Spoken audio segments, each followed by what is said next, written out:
ايوا دابا تقعدينا في الجلسه، ها نتوما لابسين داكشي ديال المغرب، لابسين جلاله باش ما نساوش الثقافه واخا غير في الدار. بغيت نقول لكم شكرا. فين غنحطكم؟ واش نحطكم هنا ولا نحطكم هنا في القلب؟ فين غنحطكم؟ ولي كومونتير شحال زوينين، ولي كومونتير شحال زوينين. عرفتوا راه فعلا الكلمه الطيبه صدقه. يا ربي تسهل عليكم، يا ربي تحفظكم. داكشي اللي قدرت نجاوب جاوبته. واش نتوما الناس ديال انستغرام، نتوما منين خرجتوا لي هاد الفيديو هذا الاخر اللي حطيت في يوتيوب؟ هذوك الناس يديروا لي كومونتير تحت الله منين خرجتوا لي؟ راكم كتحمقوا وراكم فنين وراكم الحب، راكم العائله، راكم ما يمكنش. المهم بركه صافي بركه. نرجعوا للموضوع ديالنا. ولكن فعلا بغيت نقول لكم شكرا، بغيت نقول لكم الله يسهل عليكم، بغيت نقول لكم انا فرحانه بزاف حيت كنعرف ناس بحالكم. الحمد لله اللي زوين كيلاقيه الله مع اللي زوين. وانا ديما ماما كانت كتقول لي الله يلاقيك مع اللي احسن منك، واللي مشى معك مرضي واللي جا معك مرضي. دونك نتوما مرضيين حيت نتوما كتمشيو معايا وكتجيو معايا، وانتوما احسن مني حيت نتوما ماشي غير متخلقين، ماشي غير مؤدبين، ماشي غير مرضيين. شكرا بزاف.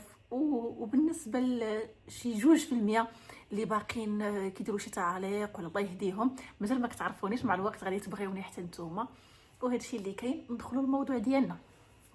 الموضوع ديالنا اللي غادي نهضروا عليه اليوم هو موضوع اللجوء والتسويه الجماعيه.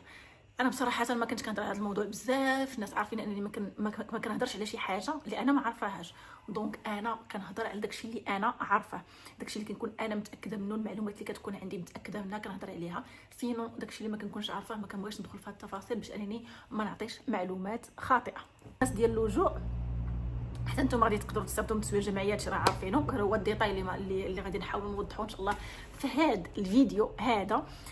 غادي تقدروا تستافدوا من التسويه الجماعيه. ولكن الحاجه اللي مزيانه بزاف هو ان الناس ديال اللجوء ما غاديش يحتاجوا الشهاده ديال الهشاشه ولا الانفورمي ديال بولنرابيليداد، حيت هما كيكونوا يعني انهم قدموا اللجوء صافي كيتغناو من شهاده الهشاشه، كيتستغناو على شهاده الهشاشه وكيتستغناو على عقد عمل، وكتستغناو حتى على الشرط الثاني يعني يا عقد عمل يا وليدات يا هشاشه ديال وليدات صغارين قل من 18 عام. يعني واخا ما يكون عندك لا وليدات صغارين، ما يكونش عندك عقد عمل وما تكونش عندك تقرير الهشاشه، غادي تاخذ الوريقات ديالك في التسويه الجماعيه.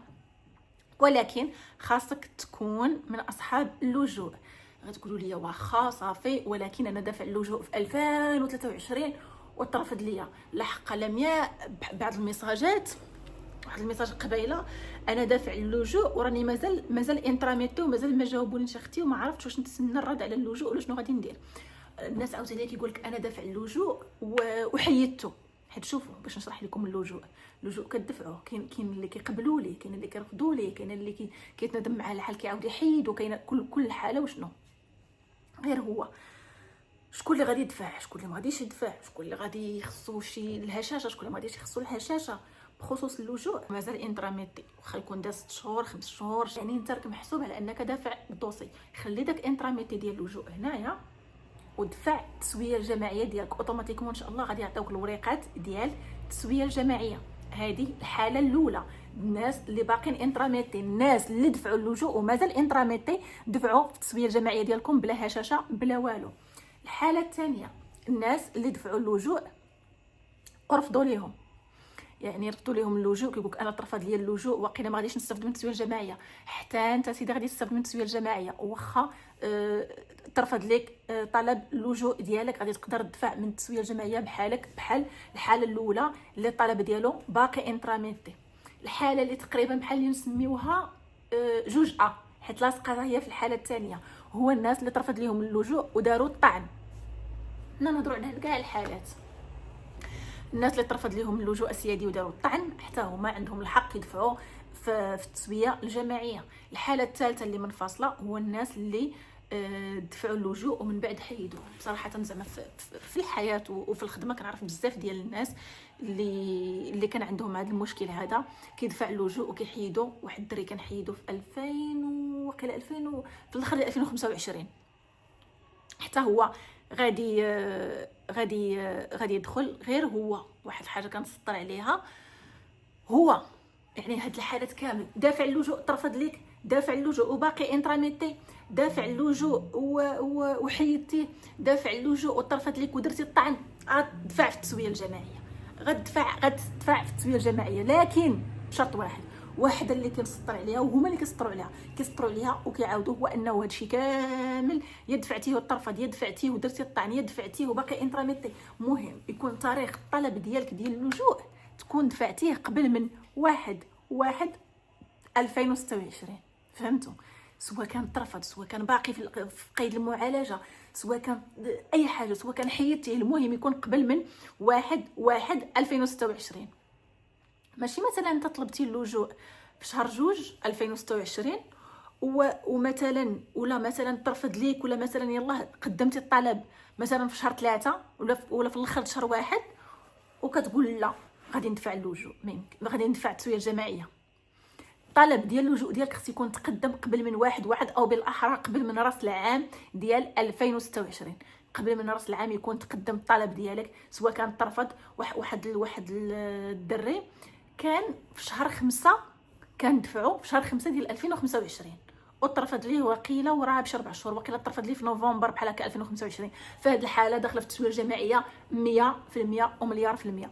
يعني قلت لكم كاين 3: يدفعتيه وباقي انتراميتي، يدفعتيه وترفض، يدفعتيه وحيدتيه، كاملين داخلين في التسويه الجماعيه. الشرط الاساسي والشرط الوحيد هو انه هادشي كامل يكون دار قبل من 1/1/2026.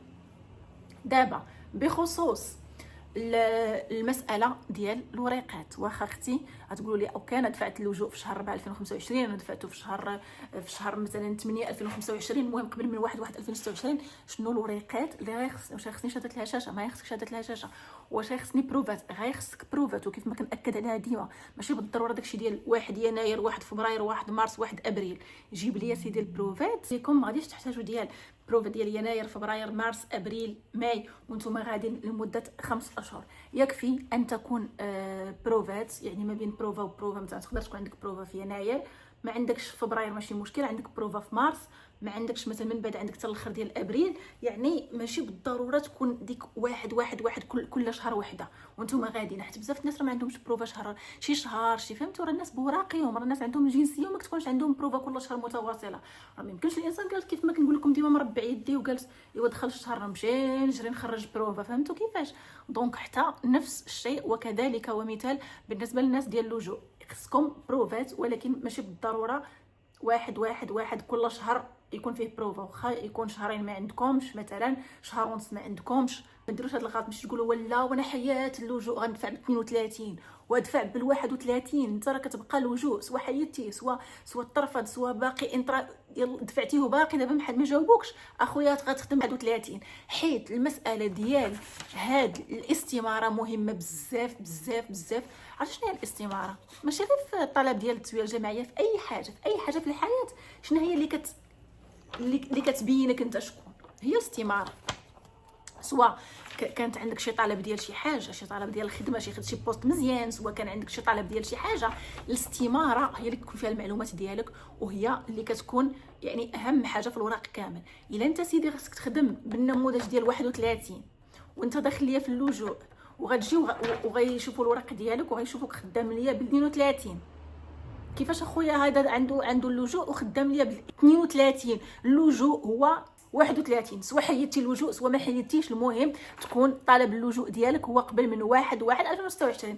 اصلا خلاص الا كنتي دخلتي لاسبانيا من بعد 1/1/26 ما غاديش تاخذ الوراق لا بهادي لا بهادي.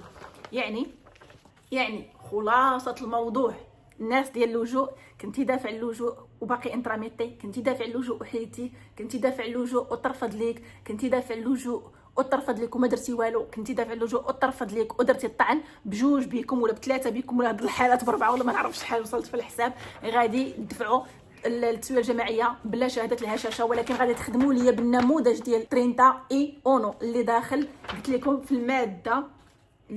لكم في الماده ديال ديسبوزيسيون اديسيونال بنتي والله يسخر لكم والله يسهل عليكم. عاوتاني خليو لي الكومنتات زوينين، عاوتاني خليو لي هضره زوينه، عاوتاني خليو لي فيديوهات ميساجات كومونتيرات باش انا غادي نهضر ان شاء الله في الفيديوهات الماجيه. انا غادي نحاول نبقى الموضوع اللي كيتعاود ندير لكم هكا فيديو خفيف غير 15 دقيقه 20 دقيقه. فهمتوا باش ما تكونوش طماعين ديك ساعه بزاف عليا، وغادي نهضر معكم ان شاء الله.